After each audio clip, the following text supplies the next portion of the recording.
अस्सलाम वालेकुम guys, welcome to let's try Apple. My name is Sultan Haider. कैसे हैं आप लोग गाइस? आज की वीडियो में हम बात करने जा रहे हैं आईफोन XS मैक्स की।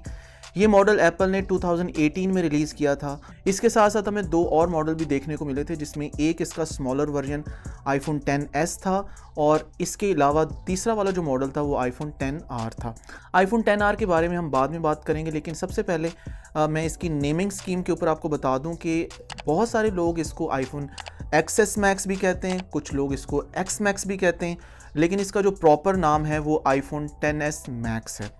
आईफोन XS मैक्स और आईफोन XS ये बेसिकली आप कह सकते हैं कि आईफोन 10 जो कि 2017 में एप्पल ने रिलीज़ किया था, जो कि फर्स्ट मॉडल था फुल डिस्प्ले में, ये उसी का ही S मॉडल है, यानी कि उसका ही एक एडवांस वर्जन है जो कि आईफोन XS के नाम से है।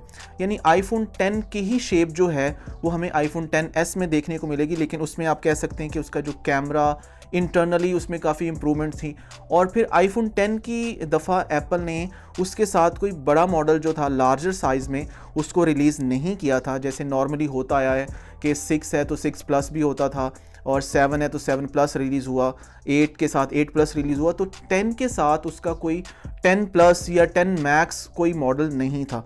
सो 2018 में एप्पल ने आईफोन XS के साथ उसका जो लार्जर साइज़ था वो XS मैक्स के नाम से रिलीज़ किया था। आईफोन XS मैक्स का नाम प्लस की बजाय मैक्स इसलिए रखा गया क्योंकि ना सिर्फ ये पूरा जो साइज़ में बड़ा था, बल्कि इसका जो डिस्प्ले था वो भी एज टू एज था। वो 6.5 इंच डिस्प्ले में ये फ़ोन रिलीज़ किया गया था, यानी कि ये 2018 में आप कह सकते हैं कि जो सबसे बड़ा डिस्प्ले साइज़ था आईफोन्स में वो एप्पल ने मुतारिफ़ करवाया था। अब इसका जो डिज़ाइन है उसके बारे में मैं आपको बता दूं कि जो इसका ओवरऑल फॉर्म फैक्टर है वो बिल्कुल आईफोन 10 के जैसा ही है, यानी आईफोन 10 और XS की ही ये एक्सटेंडेड यानी कि उसकी एक लार्जर फॉर्म है जिसमें हमें बड़ा डिस्प्ले देखने को मिलता है। लेकिन ओवरऑल इसकी भी बैक जो है वो ग्लास बैक है। साइड पे हमें एक स्टेनलेस स्टील देखने को मिलता है जो कि शाइनी है, और शाइनी होने के साथ साथ इसकी जो एक लुक है, इसकी वजह से फ़ोन की लुक बड़ी प्रीमियम नज़र आती है। और इसके साथ साथ ये फ़ोन की जो प्रोटेक्शन है वहाँ पे भी काफ़ी अच्छा रोल प्ले करता है। यानी ओवरऑल इसकी वजह से और ग्लास बैक की वजह से और फ्रंट फुल डिस्प्ले होने की वजह से ये फ़ोन जो है ये ओवरऑल काफ़ी अच्छा नज़र आता है। गाइस, आईफोन XS मैक्स में हमें 6.5 इंच का सुपर रेटिना HD डिस्प्ले देखने को मिलता है, जिसकी जो PPI है वो 458 PPI है, पिक्सल डेंसिटी जो इसकी है। इसके साथ साथ जो इसकी रेजोल्यूशन है वो 1242 × 2688 इसकी रेजोल्यूशन है। और इस डिस्प्ले में भी हमें 3D टच देखने को मिलता है, यानी अगर आप स्क्रीन को थोड़ा फर्मली प्रेस करते तो आपको इस तरह डिफरेंट मेन्यूज़ देखने को मिलते हैं। लेकिन यहाँ पे एक बात अपने माइंड में रखिए कि ये आईफोन का लास्ट मॉडल है, यानी इसके बाद जो 11 की सीरीज़ है या 12 की सीरीज़ है वहाँ पे हमें 3D टच देखने को नहीं मिलता। सो गाइज, ओवरऑल ये डिस्प्ले काफ़ी कमाल का डिस्प्ले है, यानी इसका जो ब्राइटनेस लेवल है वो काफ़ी अच्छा है और काफ़ी शार्प और काफ़ी क्रिस्पी डिस्प्ले है अगर आप इसको यूज़ करते हैं। गाइस, इसके कैमरास के बारे में बात करें तो यहाँ पे भी हमें डुअल कैमरा मॉड्यूल देखने को मिलता है, जिसमें दोनों कैमरास जो हैं वो 12 मेगापिक्सल में हैं, यानी कि जो मेन कैमरा है वो 12 मेगापिक्सल f1.8 इसका अपर्चर है, यानी काफ़ी वाइड एंगल आएगा इसका। और जो इसका सेंसर साइज़ है वो 26 mm है। जबकि दूसरा वाला जो कैमरा है वो इसका टेलीफोटो कैमरा है जो कि 12 मेगापिक्सल है, और इसका अपर्चर जो है वो f2.4 है, और इसका जो लेंस साइज़ है वो 52 mm है। यानी आप कह सकते हैं कि पोर्ट्रेट मोड जो है ये काफ़ी इम्प्रूव कर दिया गया है इसके अंदर। और यानी जो पोर्ट्रेट मोड आप 7 प्लस या 8 प्लस में एंजॉय कर पाते हैं, यहाँ पे आपको काफ़ी बेहतर जो बूके इफेक्ट क्रिएट होता है या डेप्थ ऑफ फील्ड आप जिसको कहते हैं, वो जो आप पिक्चर लेंगे वो काफ़ी ज़्यादा उनसे बेहतर है। गाइज, आईफोन XS मैक्स के कैमरा से ली गई कुछ पिक्चर्स मैं आप लोगों के साथ शेयर करता हूँ, जो कि मैंने लास्ट ईयर हुंजा की एक ट्रिप में ली थी। उन पिक्चर से आप बखूबी अंदाज़ा लगा सकते हैं कि इस फ़ोन का जो रिज़ल्ट है वो कैसा है। या ओवरऑल अगर आप एक वाइड एंगल शॉट लेते हैं लैंडस्केप मोड में, अगर आप कुछ शॉट लेते हैं तो वो किस तरह से आएंगे, वो भी मैं आप लोगों के साथ शेयर करूं ताकि आपको आइडिया हो जाए कि इसका जो ओवरऑल रिजल्ट है वो कैसा है। इसके अलावा इसका जो फेस टाइम कैमरा है वो हमें 7 मेगापिक्सल देखने को मिलता है, जिसका अपर्चर जो है वो 2.2 अपर्चर है। जैसा कि मैंने पहले भी वीडियोस में बताया था कि इसका जो शॉट है वो बहुत ज़्यादा वाइड शॉट नहीं है, यानी कि अगर आपने वाइड शॉट लेना है तो आपको बहुत दूर कैमरा ले जाना पड़ता है, फिर जाके वो जो आपका जो सब्जेक्ट है या उसके पीछे की जो डिटेल है वो प्रोमिनेंट होती है। लेकिन नॉर्मली आप अगर यहाँ पे इसको रखें तो आपके सामने आप देख सकते हैं कि ये जो बेसिकली इसकी जो डिटेल है वो आती है, यानी कि इतना अच्छा इसका वाइड एंगल नहीं है। गाइज आईफोन XS मैक्स में और आईफोन XS में हमें जो कलर देखने को मिलते हैं वो 3 कलर हैं, जिसमें एक वाइट कलर है जो इस वक्त आप स्क्रीन पे देख रहे हैं, इसके अलावा स्पेस ग्रे है और एक गोल्ड कलर है जो एप्पल ने आईफोन XS मैक्स में मुतारिफ करवाया था। यानी इससे पहले आईफोन X में सिर्फ 2 कलर थे जिसमें वाइट और स्पेस ग्रे था, लेकिन आईफोन XS मैक्स और आईफोन XS में हमें एक तीसरा कलर देखने को मिला था जो कि गोल्ड में था, जो कि काफ़ी एलिगेंट कलर था और बहुत ज़्यादा पॉपुलर भी, और आज भी बहुत सारे लोग जो हैं वो प्रेफर करते हैं कि आईफोन जो XS मैक्स है वो गोल्ड में ख़रीदें। गाइज आईफोन XS और XS मैक्स की ख़ास बात ये भी थी कि एप्पल ने यहाँ पे फर्स्ट टाइम हमें डुअल सिम जो फ़ोन था वो मुतारिफ़ करवाया था।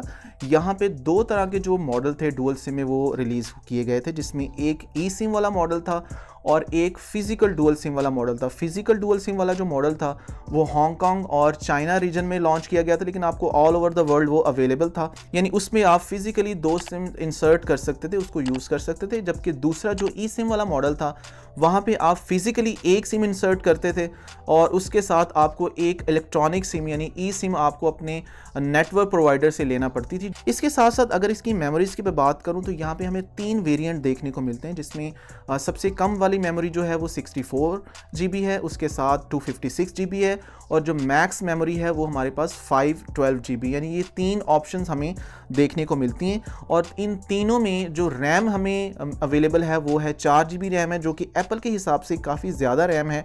अगर आप इसको कंपेयर करें एंड्रॉयड फ़ोन के साथ तो मैं आपको ये लिटरली बता दूं कि वहाँ अगर आपको 10 GB रैम मिलती है और यहाँ पे आपको 4 GB रैम में मिलती है, लेकिन आपको जो परफॉर्मेंस है वो एप्पल की ही बेहतर लगेगी अगर आप इसका साइड बाय साइड कंपैरिजन करें डिफरेंट ऐप्स को ओपन करके।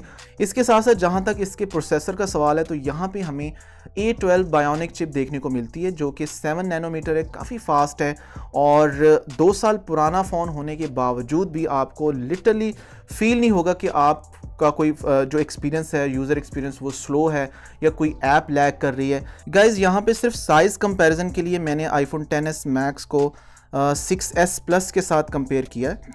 मैं आपको सिर्फ ये दिखाना चाहता हूँ कि आईफोन XS मैक्स का जो साइज़ है वो बिल्कुल 6 प्लस या 6s प्लस या 7 प्लस और 8 प्लस ये चारों मॉडल बेसिकली एक जैसे थे। तो मैंने सोचा कि आईफोन 6s प्लस के साथ एक इसका फिजिकल कंपैरिजन कर दें। बैक से आप देख सकते हैं कि इन दोनों की जो हाइट है और ब्रेथ है वो दोनों एक जैसी ही हैं, बस बैक का फ़र्क है कि यहाँ पे हमें एल्यूमिनियम बैक मिलती है और यहाँ पे ये ग्लास बैक है।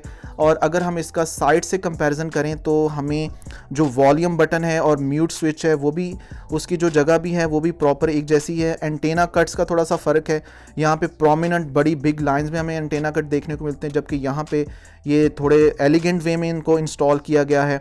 और यहाँ पे स्टेनलेस स्टील का फ्रेम है और यहाँ पे ऐसा कुछ भी नहीं है, ये एक एल्यूमिनियम बॉडी है। गाइस फ्रंट से आप दोनों फ़ोन्स का एक आइडिया लगा सकते हैं कि यहाँ पे हमें 2 बड़े बेजल देखने को मिलते हैं, जबकि यहाँ पे एक फुल डिस्प्ले है और जो कि एक आप कह सकते हैं कि जो फिज़िकल साइज़ है वो दोनों का एक जैसा है, लेकिन यहाँ पे इन्हीं 2 बेजल्स को ख़त्म करके एक पूरा डिस्प्ले बना दिया गया है कि जो कि काफ़ी फ्यूचरिस्टिक और काफ़ी एलिगेंट नज़र आता है उस दौर के हिसाब से, क्योंकि अब तो ये कॉमन है। अब तो आपको हर दूसरे एंड्रॉयड फ़ोन में जो कि 15-20 हज़ार में मिल जाता है उसमें ये आपको ये चीज़ देखने को मिलेगी। लेकिन 2018 में ये वाला डिस्प्ले जो था ये एप्पल का बिगेस्ट डिस्प्ले था 6.5 इंच में। तो ये बेसिकली दोनों का एक ओवरऑल एक्सपीरियंस है जो कि मैंने आपसे शेयर किया।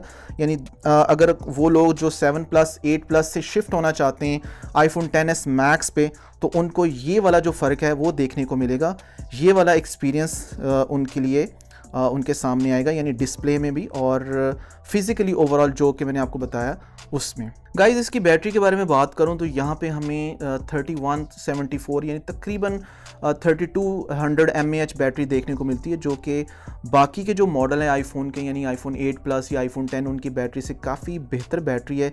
यानी कि आप इस तरह अंदाज़ा लगा सकते हैं कि अगर आप नॉर्मली 7 प्लस या 8 प्लस के साथ एक दिन गुजारते हैं उसकी बैटरी के साथ, तो यहाँ पे आपको वही सेम यूजेज के साथ 2 दिन भी मिल सकते हैं, यानी कि इसकी बैटरी काफ़ी बेहतर है।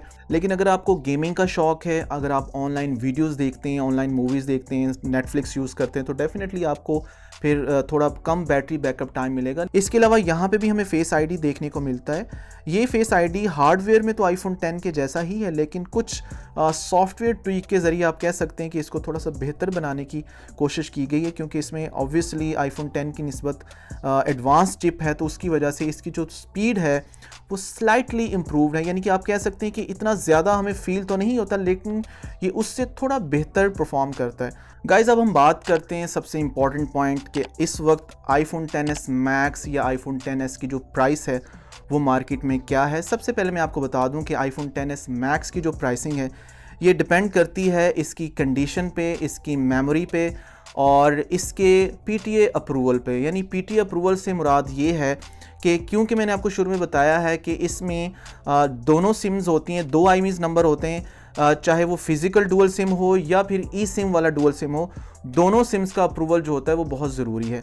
लेकिन कुछ अर्सा पहले ऐसी पॉसिबिलिटी थी जिसमें बहुत सारे लोगों ने सिर्फ फिज़िकल सिम को अप्रूव करवाया था, जबकि ई सिम को अप्रूव नहीं करवाया था। सो इस हिसाब से देखा जाए तो अगर किसी फ़ोन में डुअल सिम अप्रूवल नहीं है, यानी वो दोनों सिमें उसकी अप्रूव नहीं है, सिर्फ एक सिम अप्रूव है, तो उसकी कीमत कम होगी, जबकि अगर दोनों सिमें अप्रूव्ड हैं तो उसकी कीमत ज़्यादा होगी।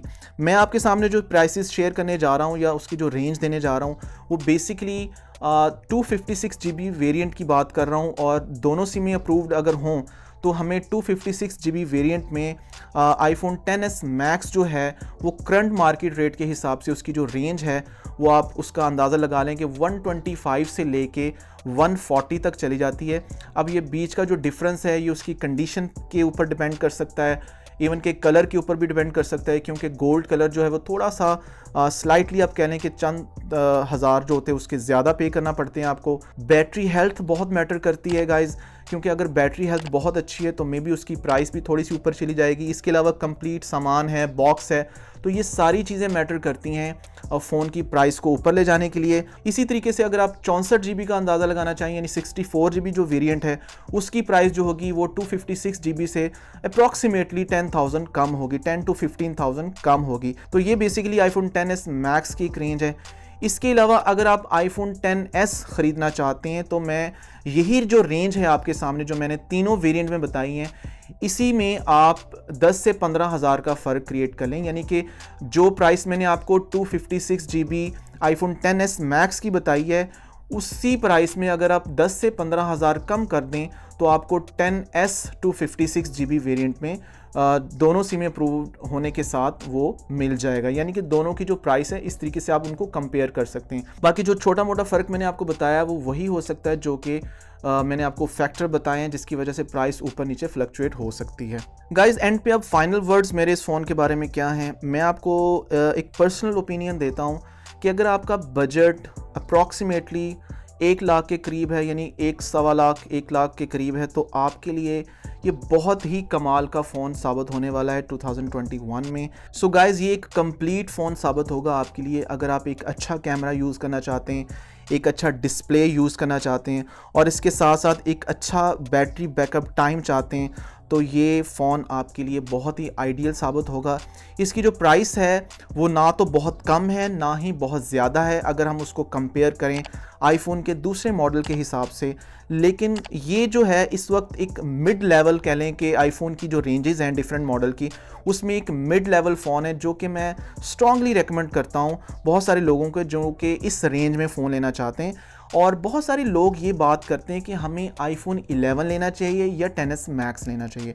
यहाँ पे मैं ब्रीफली उन लोगों को ये बता दूँ कि आईफोन 11 रिलीज़ तो आईफोन 11 प्रो और प्रो मैक्स के साथ हुआ था और उसमें हमें जो चिप है वो आईफोन XS मैक्स से नेक्स्ट लेवल जो चिप है वो देखने को मिलती है, लेकिन वो LCD में रिलीज़ हुआ था। उसका जो फॉर्म फैक्टर है वो थोड़ा डिफरेंट है।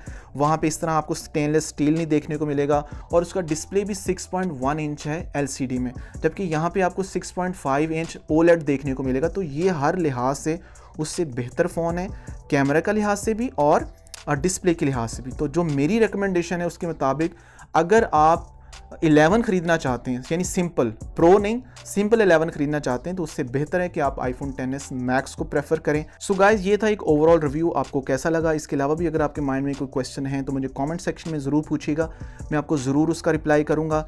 वीडियो अच्छा लगा हो तो इसको अपनी फैमिली और फ्रेंड्स के साथ ज़रूर शेयर करें। इस चैनल को भी प्लीज़ सब्सक्राइब कर दिया करें और बेल आइकॉन को भी प्रेस कर दें, ताकि इस तरह के रिलेटेड वीडियोस आपको मिलते रहें। इंशाल्लाह बहुत जल्द आपसे फिर ऐसे ही किसी वीडियो में मुलाकात होगी। तब तक के लिए मुझे दें इजाज़त। अल्लाह हाफिज़।